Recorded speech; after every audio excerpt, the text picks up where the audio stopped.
नमस्कार दोस्तों, home science academy में आपका स्वागत करती हूँ।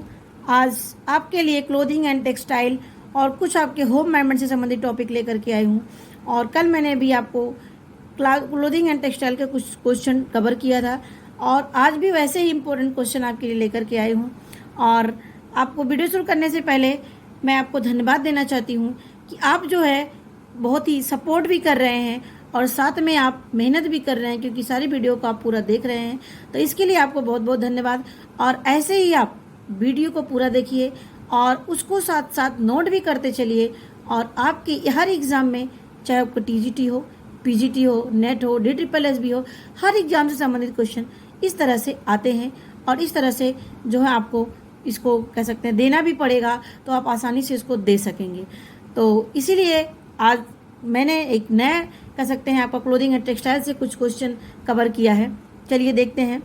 ऊन की श्रेणी को उनकी गुणवत्ता के आधार पर क्लासीफाई करिए। देखिए, ऊन की श्रेणी मुख्य रूप से 4 होती है और आपको इसको एक तरीके से स्टेप करने के लिए आता है। तो देखिए यहाँ पर जो क्वेश्चन है, 1 से 5 इंच, 4 से 18 इंच, 2 से 4 इंच, 116 इंच। तो सबसे पहले इसमें जो जाता है वो 1 से 5 इंच है पहली श्रेणी में। ये उच्च किस्म के बनते हैं इस तरह इसमें। और दूसरी श्रेणी होती है 4 से 18 इंच।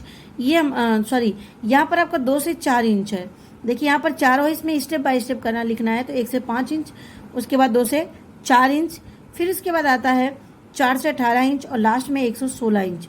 इसको आप स्टेप में याद कर लीजिएगा। इसकी 4 श्रेणी है, 1 से 5, 2 से 4 और उसके बाद 4 से 18, लास्ट में 1 से 16 इंच। ये ऊन की श्रेणी होती है। अब देखिए यहाँ पर हमने लिखा है ऊन के उत्पादन की प्रक्रिया को क्रमबद्ध। देखिए मैंने कोई क्वेश्चन आपके लिए ऊन का नहीं कोई छोड़ा है। अब इसके पहले मैंने कल भी चर्चा किया था आपको कि ऊन की श्रेणियाँ जो आपके लैम्स ऊल, हॉगेट ऊल, वेदर ऊल, इस सब पे चर्चा किया था।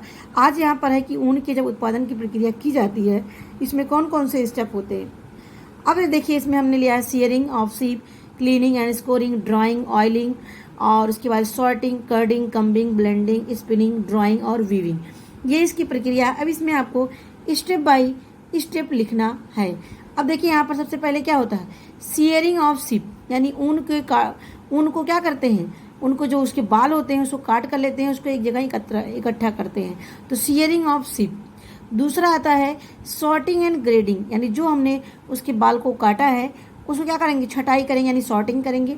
उसके बाद ग्रेडिंग यानी उसमें श्रेणी करेंगे, छोटे बड़े को अलग करेंगे। फिर इसके बाद आता है बी क्लीनिंग एंड स्कोरिंग, यानी जो बाल इकट्ठा किया गया है उसको क्या करें, साफ करेंगे। और उसकी स्कोरिंग मतलब उसको धुलाई करते हैं, उसे केमिकल के द्वारा स्कोरिंग की क्रिया की जाती है। तो ये हो गया। और नेक्स्ट आता है हमारा सी, यानी जब उसकी सफाई कर देंगे उसके बाद उसको सुखाएंगे यानी ड्राइंग करेंगे। ड्राइंग करने के उसके ऑयलिंग यानी उसके ऊपर तेल लगाएंगे। फिर उसके बाद आता है हमारा ब्लेंडिंग, यानी जब सूख जाता है, तेल लग जाता है, फिर उसके बाद ब्लेंडिंग का मतलब आपस में उसको क्या करते हैं, मिश्रित करते हैं, यानी आपस में उसको मिलाते हैं। फिर उसके बाद आता है हमारा कर्डिंग, यानी जब यहाँ पर आपस में मिला लेंगे तो क्या होगा, कर्डिंग की क्रिया चलेगी। कर्डिंग के बाद आता है हमारा, देखिए यहाँ पर हमने कर्डिंग आता है। फिर कर्डिंग के बाद आता है कम्बिंग। क्या आता है, कम्बिंग यानी धुलाई करते हैं। धुलाई करने के बाद कम्बिंग यानी कंघी करते हैं। फिर इसके बाद आता है कि क्या क्या इसमें ड्राइंग होता है। देखिए यहाँ पर कर्डिंग, कम्बिंग, फिर क्या आता है ड्राइंग। उसके बाद आता है हमारा आई यानी स्पिनिंग और लास्ट में आता है वीविंग। तो ये इसकी प्रक्रिया होती है। आप इसको अच्छे से 1-2 बार देखेंगे। इसके आपके स्टेप देखिए, आपके स्टेप इसके आए हैं। इसमें से इतने स्टेप ना लिख करके, बल्कि इसमें कुछ ही स्टेप को लिखा है और उसमें से आपको एंड कर देना, जैसे shearing of sheep, cleaning and scouring, drying, oiling, sorting, इसके बाद लास्ट में आपका वीविंग मतलब कि कर्डिंग, कम्बिंग के बाद वीविंग पे आ जाते हैं। तो इस तरह से आपको इसको जब याद कर लेंगे, 1-2 बार देख लेंगे तो आपको याद हो जाएगा। अब आते हैं नेक्स्ट क्वेश्चन की तरफ। नेक्स्ट क्वेश्चन है आपका, इसमें से कौन कौन सी क्रिया ऊन के रेशों पर की जाती है। ये बहुत इंपॉर्टेंट पॉइंट मैं यहाँ पर ले आई हूँ। आप इससे संबंधित क्वेश्चन पूछे भी, यानी इसमें कौन कौन सी क्रिया है जो ऊन के रेशों पर किया जाता है। तो देखिए उस स्कोरिंग मैंने भी ऊपर बताया आपको, स्कोरिंग यानी धुलाई की जाती है उसकी। और उसके बाद हमारा आता है सी। क्या है, सी में आता है सॉर्टिंग करना। सॉर्टिंग यानी छटाई करते हैं, धुलाई करेंगे उसके बाद छटाई करते हैं। उसके बाद इसमें फिर आता है हमारा जो है कार्बोनाइजिंग करते हैं। क्या होता है, कार्बोनाइजिंग। और इसको और डिटेल पढ़ना हो, मैंने ऊन की प्रक्रिया को पढ़ा है, वहाँ पे जाकर के देख लीजिएगा। तो यहाँ पर हमारा आता है स्कोरिंग, सॉर्टिंग, फिर उसके बाद कार्बोनाइजिंग और लास्ट में आता है ब्लीचिंग। अब देखिए यहाँ पर वेइंग और डिगमिंग दो क्रिया, ये आपके वेइंग जो होती है वो रेशम के वस्त्रों पर भारी बनाने के लिए किया जाता है, और डिगमिंग भी आपके रेशम पर की जाती है, रेशम पर, जिससे क्या होता है उसके जो गोद लगे होते हैं उस गोद को हटाते हैं। तो वेइंग और डिगमिंग क्या है, ऊन की प्रक्रिया है। स्कोरिंग, सॉर्टिंग, कार्बोनाइजिंग, ब्लीचिंग, ये क्या है, ऊन की प्रक्रिया है। अब नेक्स्ट आते हैं ऊन के रेशों में कौन कौन से गुण अच्छे पाए जाते हैं, यानी उनकी उच्च क्वालिटी को बताना है, क्या कौन कौन से गुण जो है अच्छे होते हैं, अच्छी क्वालिटी को बताना है, उनके गुण कौन कौन से ऊन में पाए जाते हैं। देखिए इसमें है प्रतिस्कंदता, अधिक मजबूती, लटकनशीलता, रगड़ का प्रभाव, फफूंदी का प्रभाव, प्रत्यास्थता। ये हमने लिखा है यहाँ पर हमारा प्रतिस्कंदता, रेजिलेंसी अच्छी पाई जाती है, और उसके बाद आता है लटकनशीलता, यानी वो लटकनशीलता भी, उसमें ड्रेपेबिलिटी पाई जाती है और प्रत्यास्थता पाई जाती है। ये प्रतिस्कंदता, लटकनशीलता और प्रत्यास्थता पाई जाती है।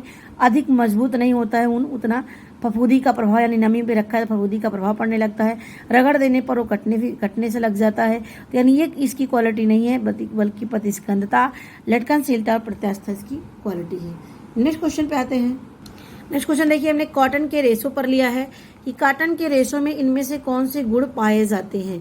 अब जैसे मैंने अभी ऊन का बताया, ऊन की सारी चीज़ें बता रहे थे, अब यहाँ पर आपका चलेगा कॉटन में। देखिए कॉटन के रेशों में इनमें से कौन कौन से गुण पाए जाते हैं, तो यहाँ आपको बताना है। देखिए यहाँ पर जो प्रत्यास्था गुण नहीं पाया जाता उसमें, क्योंकि उसमें सिकंसी आ जाती है। मजबूती, दृढ़ता इसमें ज़्यादा पाई जाती है, और जबकि जब नमी में की अवस्था में होते हैं तो और ही मजबूत हो जाते हैं। कंबस्टिबिलिटी पाई जाती है, क्या होता है इसमें, कंबस्टिबिलिटी यानी दृढ़ता की गुण पाए जाते हैं। इसके बाद हमारी अवशोषकता के गुण पाए जाते हैं, लेकिन प्रत्यास्थता, प्रतिस्कंदता इसमें नहीं पाई जाती है, और क्योंकि दबाते हैं उसी अवस्था में नहीं आ पाती है। शिकन प्रतियोगिता इसमें पाई जाती है, यानी इसमें शिकन, यानी थोड़ा सा भी, कितना भी अच्छा हो, थोड़ा बहुत जो है कॉटन का रेशा जो है सिकुड़ता है। तो ये तीनों गुण उसमें नहीं पाए जाते हैं, लेकिन मजबूती, दृढ़ता और अवशोषकता और दाता यानी कंबस्टिबिलिटी के गुण पाए जाते हैं। अब नेक्स्ट क्वेश्चन की तरफ आते हैं। देखिए यहाँ पर सूक्ष्मदर्शी से देखने पर जो रेशे होते हैं कैसे दिखाई पड़ते हैं, ये आपको बताना है, और ये क्वेश्चन आपके आए भी हैं। और देखिए इस तरह से क्वेश्चन आपके ऐसे भी, देखिए एक साथ कई क्वेश्चन आपका कवर हो जा रहा है, और ये क्वेश्चन आपके टीजीटी पीजीटी में ऐसे ही केवल पूछ लेगा कि ऊन को सूक्ष्मदर्शी से देखने पर कैसे लगता है, सूती को देखने पर कैसे दिखाई पड़ता है। तो ये ऐसा नहीं, इसमें देखिए सारी चीज़ें मैंने एक ही टॉपिक को एक ही क्वेश्चन में कवर कर दिया है। तो देखिए यहाँ पर है सूक्ष्मदर्शी से देखने पर रेशों की आंतरिक संरचना को मिलाइए। अब यहाँ पर सूती रेशा, ऊनी रेशा, रेशमी, लिनन, नायलॉन ये दिए गए। अब इनको आपको उनके से क्वालिटी के अनुसार इनको मिलाना है। अब देखिए सूती रेशा, अब सूती रेशा क्या होता है, रिबन के समान दिखाई पड़ता है वो सूक्ष्मदर्शी से देखने पर। इसमें क्या होता है, ल्यूमेन भरा होता है। देखिए मैंने यहाँ पर कुछ और ऐड कर दिया, इससे आपको दोनों चीज़ें जाने कि रिबन के समान इसकी संरचना होती है, और इसमें क्या भरा होता है, ल्यूमेन भरा होता है। दूसरा इसमें आता है ऊनी रेशा। ऊनी रेशा में सबसे बड़ी पहचान क्या होती है, इसमें सुरक्षात्मक 3 परत पाई जाती है, यानी एपिडर्मिस, कॉर्टेक्स और मेडुला। मेडुला जो होता है सबसे बीच का परत होता है, और जो एपिडर्मिस होता है सबसे ऊपर होता है, और जो कॉर्टेक्स होता है सबसे लास्ट होता है। अब सल्के इसमें पाई जाती है, यानी जो बाल होते हैं इस तरह से उसमें इस तरह से पाए जाते हैं, बल वो इन्हीं को सल्के बोला जाता है।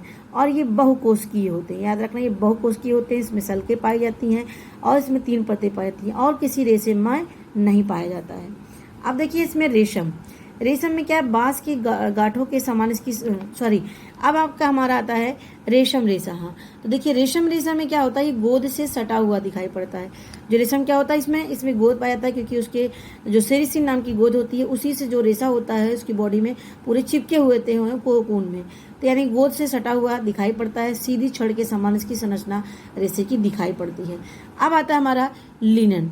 लिनन में देखिए इसमें क्या होता है, बांस की गांठों के समान इसकी संरचना होती है, और उसमें पेक्टिन भरा होता है, यानी पेक्टिन युक्त होता है लिनन। अब हमारा आता है नायलॉन। नायलॉन में देखिए चिकना होता है, पारदर्शी होता है और गोलाकार दिखाई पड़ता है। क्या होता है, चिकना, पारदर्शी और गोलाकार। नेक्स्ट क्वेश्चन पे आते हैं। नेक्स्ट क्वेश्चन हमारा है ज्वलन परीक्षण। अब तक तो यहाँ पर था आपकी सूक्ष्मदर्शी से देखने पर कैसे दिखाई पड़ता है, अब यहाँ पर है कि ज्वलन परीक्षण करते समय कैसे उनके गुणों से मिलान करिए, क्या चीज़ उसमें दिखाई पड़ता है। तो ये आपके ज्वलन टेस्ट हैं। देखिए यहाँ पर मैंने लिखा है कपास, लिनन, ऊन, रेशम, रेयन। आप देखिए यहाँ पर ऊन जो होता है, अब ऊन की क्वालिटी को मिलाना है। क्या होता है, ये शीघ्रता से जलता है, लेकिन इसमें कागज के समान गंध होती है। क्या होता है, शीघ्रता से तो जलता है लेकिन कागज के समान इसकी गंध होती है, और इसकी जो लौ होती है पीली लौ होती है। याद रखना ये क्वेश्चन आया भी है आपके नेट में, पीली लौ जलती है कपास की, कागज के समान गंध पीली लौ और शीघ्रता से जलता है। दूसरा आता है लिनन। अब देखिए जो लिनन होता है कपास की अपेक्षा थोड़ा धीरे धीरे जलता है, यानी आग इसमें धीरे धीरे पकड़ता है, किसमें, लिनन में। और तीसरा आता है हमारा ऊन। अब देखिए जो ऊन होता है ये बालों के, क्योंकि उसमें बाल पाए जाते हैं तो बालों के जलने की जैसी गंध आती है। इसकी जो राख होती है काली राख होती है और धीरे धीरे जलता है। ऊन क्या होता है, इसकी राख काली काली होती है और ये धीरे धीरे जलता है, बाल के समान इसके जलने से गंध आती है। अब आता है रेशम। देखिए जो रेशम होता है वो ऊन के समान इसकी गंध आती है, और क्योंकि बाल जैसी संरचना होती है इसकी भी, तो ये ऊन के समान इसकी गंध होती है। और साथ साथ ये जो बहुत धीरे धीरे जलता है, यानी ये भी ऊन के समान गंध होती है लेकिन धीरे धीरे जलता है। लास्ट हमारा रेयान आता है। रेयान ये आग शीघ्रता से पकड़ता है और गंध कागज के समान होता है, क्योंकि ये आपकी थोड़ा सा मैनमेड होता है। सबसे पहला जो सिंथेटिक फाइबर था आपका क्या था, रेयान था। तो ये कागज़ के समान, इसमें जो सेल्यूलोजिक तत्व पाए जाते हैं, क्योंकि इसमें बांस की लुगदी, कॉटन के लेंटर उसमें लगा बना करके मिक्स करके बनाया जाता है, तो इसीलिए कागज़ के समान सी गंध आती है और शीघ्रता से यह आग पकड़ता है। तो ये हो गया हमारा क्वेश्चन। अब नेक्स्ट क्वेश्चन पे आते हैं। नेक्स्ट क्वेश्चन भी आपका मिलान से संबंधित है। देखिए यहाँ पर मैच द पॉइंट। अब सिल्क, ऊल, कॉटन, देखिए एक ही चीज़ों को मैंने जितने टेस्ट थे आपको इस तरह से बना दिया कि आपको फिर भूलेंगे नहीं। एक दो बार आप देखेंगे आपके माइंड में एकदम बैठ जाएगा। तो प्लीज़ आप इसको ज़्यादा से ज़्यादा देखिए, और आप यदि सफल होंगे तो मुझे बहुत बड़ी खुशी मिलेगी कि मेरे मेहनत आप रंग लाई और मेरी मेहनत से आप जो है सफल हुए हैं। तो प्लीज़ आप मेहनत करिए, जिस तरह से मैं मेहनत कर रही हूँ आपके पढ़ाने के लिए, उसी तरह से आप मेहनत करिए आप सक्सेस लाने के लिए अपने। अब आते हैं, देखिए सिल्क में क्या होता है कि ये फाइब्रिन प्रोटीन होता है। अब इसमें बताना है क्या क्या चीज़ पाया जाता है। तो सिल्क क्या होता है हमारा, फाइब्रिन प्रोटीन हो जाता है। और जो ऊल होता है, ऊल आपको पता ही है कि ये प्रोटीन फाइबर होता है, क्योंकि इसमें कीराटिन नाम की प्रोटीन पाई जाती है। देखिए यहाँ पर दोनों याद रखना, जो सिल्क में फाइब्रिन प्रोटीन पाई जाती है और ऊल में कीराटिन नाम की प्रोटीन पाई जाती है। तीसरा आता है हमारा कॉटन। कॉटन में क्या होता है, सेलुलोजिक फाइबर होता है। क्या होता है, सेलुलोजिक फाइबर होता है। और जो अबाका है, अबाका क्या है, ये हमारा फाउंड बनाना फैमिली, यानी बनाना की पत्तियों से इसको बनाया जाता है अबाका, याद रखना। और जो पाइन होता है, पाइनएप्पल की पत्तियों से पाया जाता है, यानी जो पाइनएप्पल का प्लांट होता है उसकी पत्तियों से पिन्ना नामक फाइबर को प्राप्ति होती है। ये क्वेश्चन आपके आए हुए हैं, इस लेसन से मैंने क्वेश्चन आपसे मैच करने के लिए बना दिया है। अब देखिए यहाँ पर लिया है match the complex yarn which can use their work. अब देखिए कॉम्प्लेक्स यार्न में 3 धागे प्रयोग किए जाते हैं। अब 3 धागों का क्या वर्क है, इससे मैंने यहाँ पर बनाया base yarn, effect yarn, tie and binder yarn. 3 प्रकार के यार्न का प्रयोग कॉम्प्लेक्स यार्न में किया जाता है। अब देखिए बेस यार्न क्या करता है, कंट्रोल द लेंथ, क्या करता है, control the length and stability of the end product, यानी जो भी प्रोडक्ट लास्ट में बनेगा उसकी स्थिरता के लिए और उसकी लंबाई को कंट्रोल करने के लिए बेस यार्न का प्रयोग किया जाता है। Control the length and stability of the end product के लिए हम बेस यार्न का प्रयोग करते हैं। दूसरा आता है इफेक्ट यार्न। इफेक्ट यार्न क्या आता है, फॉर्म द डिजाइन और इफेक्ट, यानी इसमें एक तरीके से डिजाइन बनाने के लिए इफेक्ट यार्न का प्रयोग करते हैं। तीसरा आता है tie and binder yarn. Tie and binder क्या करता है, ये होल्ड्स द इफेक्ट यार्न। ये इफेक्ट यार्न जो होता है उसको पकड़े रखने का काम करता है, यानी जो डिज़ाइन होती है वो डिज़ाइन जो बनता है उस डिज़ाइन के धागे को ये क्या करता है, जो बाइंडर यार्न होता है तीसरा, ये उसको पकड़े रखने का काम करता है। तो याद रखना है कॉम्प्लेक्स यार्न में 3 यार्न प्रयोग करते हैं, बेस यार्न, इफेक्ट यार्न और बाइंडर यार्न। तो ये आपके लिए है जो टेक्सटाइल से मैंने बनाया। अब नेक्स्ट में जो आपके लिए लेकर के आऊँगी वो आपके होम मैनेजमेंट से संबंधित है।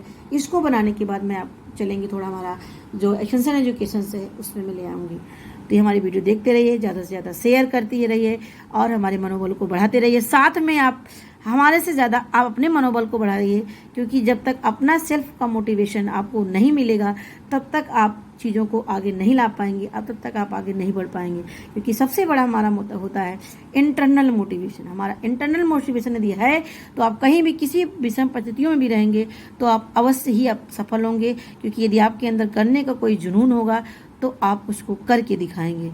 तो ये हमारी वीडियो, मेरी वीडियो देखने के लिए आपको धन्यवाद।